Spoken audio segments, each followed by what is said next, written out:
Yang phate si bad habit che ko di phata ba pon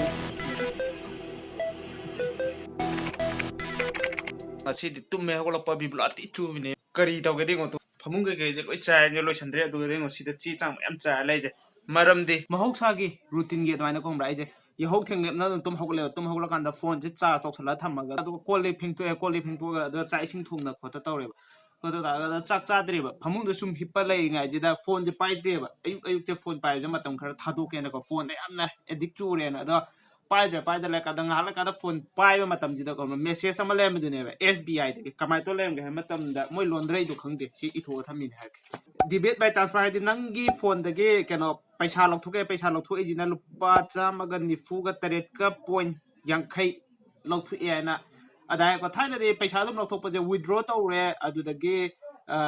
keno ge adu ge ka e kho le na adai dum hai ne talak pa ne si da di um hai jin ko ama da ge ama transfer to ni da ko sumai na to lok thu e na ha ko ai na khangli jina kam ba ai di khuti dum khar lengal le ba di website ta kai do sumai to je kai kai yawe kho le je ai dum thigal le ba ai ge phone je hack to gra ga phone da you know ga ke lo yawi ni da na ko si je hack to gra ga account ama da ge account ama je paisa je withdraw to gra bra case oina lok thok ta bi da khalla ga je patak ta bibulap an chure churo kan ji da ai je khat ya khale do ga ngasi je hadik se lockdown kan na lai ni da na ka SBI bank du hangam ga hangam moi dra ju confirm ta da ba du da ina passbook ta hang to si da na yengo passbook thiram bai ne ba che chang loi na ma phaktu loi lok thu lai je kham da passbook che si da phone number kano yawe ba helpline ha ga number ma yawe ba tu si lai number je number je da yaw kan si number je call to ba da chatre truta na lotion gare ba duga mu you know da mu yang matam da ju kamana ha ke matam da ko debit ATM card AMC aga number graphic edan ko da classic aga ngang lai dino lok thu ke bai ne green oil lai dina khuna hapcha la pai ne ba chat sira ha na address nu lotion ba me ba tu khonggaw lai jeng set la ga na de bank da hapen set la ga chang ba dem ne ba aduga chera ko ki bank do nahan chang da hapen set la dia de ha re chera ko oi bai na tra bank da hapen set la chang ba da bra de adu akup knowledge pi khang tre ba do ha ko na phone number jan tang thi ge net te yaw bra na google sa phakto yeng matam de ima kai thel branch ke ai ima kai thel da hang gim ne ba ma ya ari ba subscriber ma di khang ma ne bank da adu gi phone number da theng re ba adu da di call to matam da call je chat le ring je chat la ga pai khalak tra de si gi laundry je mo khoin thai ba laundry je si da pe google sa pha age kari ha ne yeng ge na search ta to matam da atai kem oram dare ba akoi gi ATM card che si gi da mak ta sahi isa da tham bai da mak ta sahi khuding gi ka ko ele me ba si gi paisa masin ado kai ma da khoi da kakla ga jo kem to waningai le roi hai da hana khang ma mi di khang ma ne khang da mi ai gum na inong nong na bank ma account hang pa bank gi pak na knowledge lai ta ba mi oi ta di ko ado si da ina haijaning ge gamra SBI da ta bu di ta roi ko ai ngam de kana ta bi du no na tra na akoi sai ama ne khoi pak ta ba ta le army masin kha ta na le wa ne haijaning ge makhoi na ATM card ki da mak ta smai na ka e kho le hai na akoi paisa ha pai da mak ta keno deposit adum lei be da mak ta keno kha ka ka ra idana sendoi kha ka ra idana ko adana details on da thai idana ko aduga atopa bank da gi withdraw yam to bai do asna adu to bai ka e kho le na yam thai adana kha kupna thabi di phada ba akoi di customer consumer hai do customer hai do khang re si gi akoi da di si da di knowledge kem lei pote kem kham pote ba ga je digital world ji da hacking gi system di phadana la abade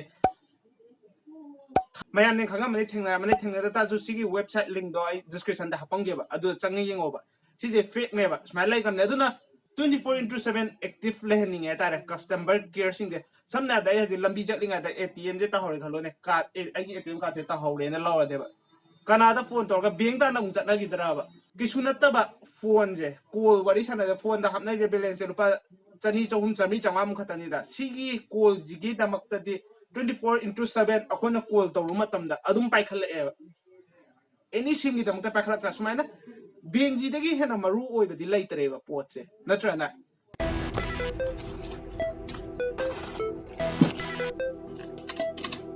cha ka de mutu to ka we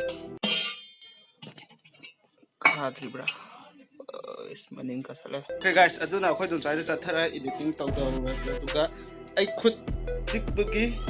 mamang gi vlog mayam ne yeng da bai ta de mamang gi vlog ta hai da na ko ai khut na ba ko mai na khang ho ro ki no na vlog ta yeng ga dum khang ani ai na ko adu ka mai na ho ra ino hai da adu da hai da ra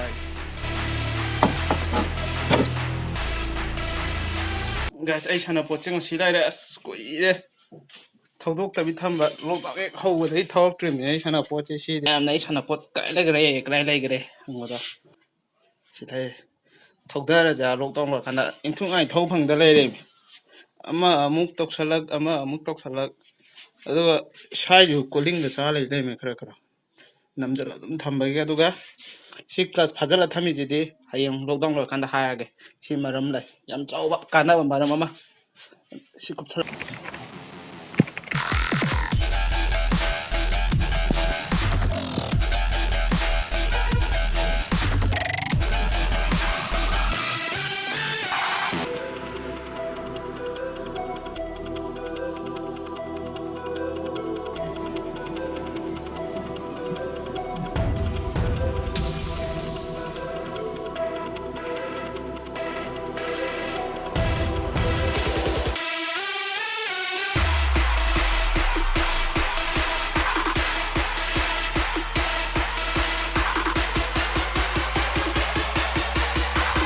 ꯑꯍꯥꯟꯕꯗ ꯉꯁꯤ ꯀꯪꯂꯩꯄꯥꯛꯅ beer ꯃꯌꯥꯝꯕꯨ ꯇꯔꯥꯝꯅ ꯑꯣꯛꯆꯔꯤ ꯑꯗꯨꯒ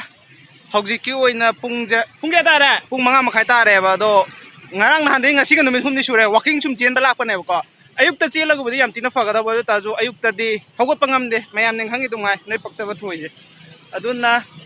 ꯍꯥꯏꯅꯕ ꯂꯩꯗꯅ something is more better than nothing ꯍꯥꯏꯅ ꯈꯔꯗꯤ ꯂꯣꯜꯂꯦ ꯆꯤꯟꯐꯥ ꯄꯨꯔ ꯂꯥꯛꯄꯅꯦ ꯑꯗꯨꯅ ꯑꯌꯨꯛꯇ ꯍꯧꯒꯠꯄ ꯉꯝꯗꯕꯅꯤꯅ ꯅꯨꯡꯗꯥꯡꯋꯥꯏꯔꯝꯗ ꯆꯦꯜꯂꯁꯦꯅ ꯆꯦꯟꯕ ꯂꯥꯛꯄꯅꯦ ꯃꯥꯏꯒ ꯂꯝꯖꯦꯜ ꯇꯥꯟꯅꯗꯣꯏꯅꯦ ꯑꯥꯗ ꯑꯩꯈꯣꯏ ꯄꯥꯔꯇꯤ ꯚꯦꯂꯦꯟꯇꯤꯅꯥ ꯂꯩꯁꯦ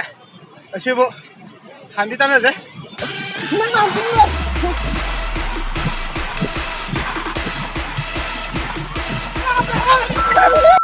ꯐꯣꯟ ꯄꯥꯏꯔ ꯆꯦꯟꯕꯗ ꯃꯥꯅ ꯈꯪꯗꯦ ꯍꯥꯟꯅ ꯑꯁ ꯋꯥꯏ ꯅꯍꯥꯟꯈꯩ ꯆꯦꯟꯗꯕꯅꯤꯅꯀꯣ ꯐꯩꯒꯟ ꯊꯤꯟꯗꯣꯛꯇ꯭ꯔꯤꯉꯩꯗ ꯁ꯭ꯇꯦꯃꯤꯅꯥ ꯂꯣꯏꯕꯅ ꯍꯥꯜꯂꯦꯕ ꯋꯥꯕꯅ ꯍꯥꯜꯂꯦ ꯑꯍꯜ ꯑꯃ ꯂꯩꯌꯦꯕ ꯋꯥꯈꯜ ꯆꯣꯏꯔꯕ ꯃꯥꯜꯂꯦ ꯆꯥꯛ ꯊꯣꯡꯕꯅꯦ ꯉꯥ ꯀꯧꯇꯥꯁꯤꯗ ꯋꯥꯈꯜ ꯆꯣꯏꯔ ꯅꯠꯇ꯭ꯔꯒꯅ ꯍꯣꯝꯂꯦꯁ ꯀꯥꯡꯕꯨ ꯈꯪꯗꯦ ꯁꯤ ꯊꯤ ꯅꯨꯡꯉꯥꯏꯇꯦꯉꯣ ꯃꯥꯏ ꯐꯤꯕꯝꯁꯤꯗꯤ ꯋꯥꯈꯜ ꯆꯣꯏꯕꯗꯤ ꯃꯥꯜꯂꯦ ꯑꯗꯨꯒ ꯁꯛꯇꯤ ꯎꯠꯂꯔꯣꯏꯒꯦ ꯍꯥꯏꯗꯤ ꯃꯤꯑꯣꯏꯕꯒꯤ ꯄ꯭ꯔꯥꯏꯚꯦꯁꯤ ꯍꯥꯏꯕ ꯑꯃ ꯂꯩꯗꯅꯀꯣ ꯑꯗꯨꯗ ꯅꯨꯡꯉꯥꯏꯇꯦ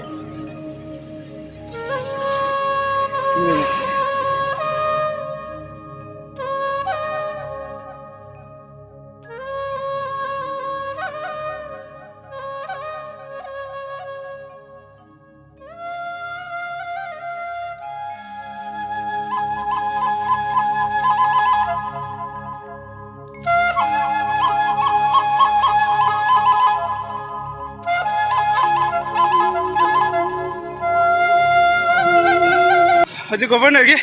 ꯃꯃꯥꯡ ꯆꯃꯝꯗꯣ ꯑꯗꯨꯗ ꯌꯧꯔꯛꯇꯣꯔꯦ ꯑꯥꯗ ꯂꯩꯔꯦ ꯑꯗꯣ ꯂꯝꯕꯤꯁꯤꯗꯤ ꯀꯃꯥꯏꯅ ꯍꯥꯏꯅꯤ ꯍꯥꯏꯕꯗ ꯌꯥꯝ ꯀꯣꯝꯕꯁꯨ ꯅꯠꯇꯦ ꯌꯥꯝ ꯆꯟꯕꯁꯨ ꯅꯠꯇꯦ ꯑꯗꯨꯕꯨ ꯃꯥꯛꯁ ꯂꯧꯊꯣꯛꯏꯁꯦ ꯅꯪꯅ ꯃꯤꯗꯤ ꯆꯪꯗꯦ ꯑꯗꯨꯒ ꯃꯥꯛꯁ ꯎꯞꯄꯗꯤ ꯁꯣꯔ ꯍꯣꯟꯕ ꯉꯝꯗꯦꯕ ꯋꯥꯔꯦ ꯑꯩꯁꯨ ꯁꯤꯒꯤ ꯃꯐꯝꯁꯤꯗꯀꯣ ꯑꯌꯨꯛꯀꯤꯗꯤ ꯈꯪꯗ꯭ꯔꯦ ꯆꯠꯇꯕꯅꯤꯅ ꯅꯨꯡꯗꯥꯡ ꯋꯥꯏꯔꯝꯒꯤꯗꯤ ꯋꯥꯛꯀꯤꯡ ꯆꯦꯟꯕꯁꯦ ꯑꯗꯨꯛ ꯃꯇꯤꯛ ꯐꯖꯅ ꯆꯦꯟꯅꯩꯌꯦ ꯑꯍꯟꯒꯨꯝꯕ ꯑꯗꯨꯗꯒꯤ ꯕꯕꯥꯅ ꯃꯣꯏ ꯃꯆꯥꯅꯨꯄꯤ ꯃꯆꯥꯅꯨꯄꯥꯒꯨꯝꯕ ꯄꯨꯊꯣꯔꯒꯀꯣ ꯑꯩꯈꯣꯏ ꯕꯕꯥ ꯅꯠꯇꯦꯀꯣ ꯃꯌꯥꯝꯒꯤ ꯕꯕꯥ ꯍꯥꯏꯗꯤ ꯕꯕꯥ ꯍꯣꯏ ꯕꯦꯁꯇ ꯑꯍꯟ ꯑꯣꯏꯕꯁꯤꯡ ꯍꯥꯏꯇꯥꯔꯦ ꯑꯗꯨꯃꯥꯏꯅ ꯆꯦꯜꯂꯦ ꯌꯥꯝ ꯆꯦꯟꯅꯩ ꯋꯥꯛꯀꯤꯡ ꯌꯥꯝ ꯆꯦꯟꯅꯩ ꯌꯥꯝ ꯐꯩ ꯋꯥꯛꯀꯤꯡ ꯆꯦꯟꯕꯁꯤꯃ ꯊꯤꯡꯗꯕꯗꯤ ꯌꯥꯝ ꯐꯩ ꯑꯗꯨꯒ ꯌꯥꯝ ꯐꯠꯇꯦ ꯁꯤ ꯕꯦꯠ ꯍꯦꯕꯤꯠꯁꯦ ꯁꯤ ꯈ꯭ꯋꯥꯏꯗꯒꯤ ꯐꯠꯇꯕ ꯄꯣꯠꯅꯤ ꯁꯤ ꯌꯥꯗꯦ ꯁꯤ ꯐꯪ ꯇꯥꯏ ꯁꯨꯃꯥꯏꯅ ꯇꯧꯔꯛꯑꯗꯤ ꯑꯩꯈꯣꯏ ꯈꯔ ꯈꯔ ꯆꯦꯜꯂꯤꯗꯨ ꯆꯦꯟꯕ ꯐꯪꯉꯛꯑꯔꯣꯏ ꯑꯗꯨꯒ ꯍꯧꯖꯤꯛ ꯃꯇꯝꯁꯨ ꯊꯦꯡꯖꯤꯜꯂꯛꯑꯦ ꯑꯗꯨꯅ ꯍꯟꯅꯕ ꯇꯧꯔꯅꯤ ꯃꯩꯁꯨ ꯃꯝꯁꯤꯜꯂꯛꯑꯦ ꯁꯟ ꯂꯥꯏꯠꯁꯤꯁꯨ ꯐꯪꯗ꯭ꯔꯦ ꯑꯗꯨꯅ ꯀꯦꯃꯦꯔꯥ ꯃꯌꯦꯛꯁꯦ ꯁꯦꯡꯉꯛꯑꯔꯣꯏꯕ ꯁꯨꯝ ꯐꯣꯟꯗꯩ ꯅꯝꯕꯅꯤꯅ ꯑꯗꯨꯒ ꯁꯨꯃꯥꯏꯅ ꯋꯥ ꯉꯥꯡꯕꯁꯦ ꯃꯌꯥꯝꯁꯤꯅ ꯌꯦꯡꯉ ꯂꯣꯏ ꯆꯠꯂꯦ ꯀꯩꯅꯣꯅꯦ ꯃꯥ ꯇꯧꯔꯤꯁꯦꯅ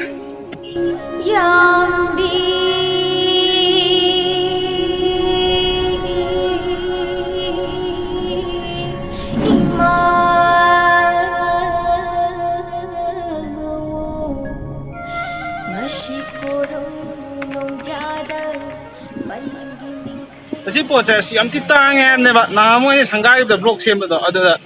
ꯁꯤꯁꯦ ꯅꯥꯟꯊꯣꯛꯑꯦꯕ ꯁꯤꯒꯤ ꯃꯇꯥꯏꯗ ꯇꯥꯒꯗꯕꯅꯦ ꯇꯥꯒꯗꯕꯁꯦ ꯁꯤ ꯂꯤꯐ ꯂꯥꯛꯄꯒꯤ ꯁꯤ ꯍꯦꯟꯇꯣꯛꯄꯒꯤ ꯃꯣꯏꯁꯦ ꯂꯧꯊꯣꯛꯑꯒ ꯁ꯭ꯋꯥꯏꯗ ꯀꯤꯔꯝꯒꯅꯤ ꯁꯨꯡꯁꯣꯏ ꯁꯣꯏꯗꯅ ꯑꯗꯨ ꯅꯥꯟꯊꯣꯛꯄ ꯑꯣꯏꯔꯝꯅꯤ ꯑꯗꯣ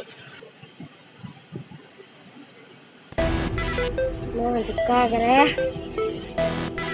ꯃꯥ ꯊꯕꯛ ꯇꯧꯒꯦ ꯍꯥꯏꯔꯦ ꯄꯨꯟꯁꯤꯟꯈꯤꯗꯣꯔꯦ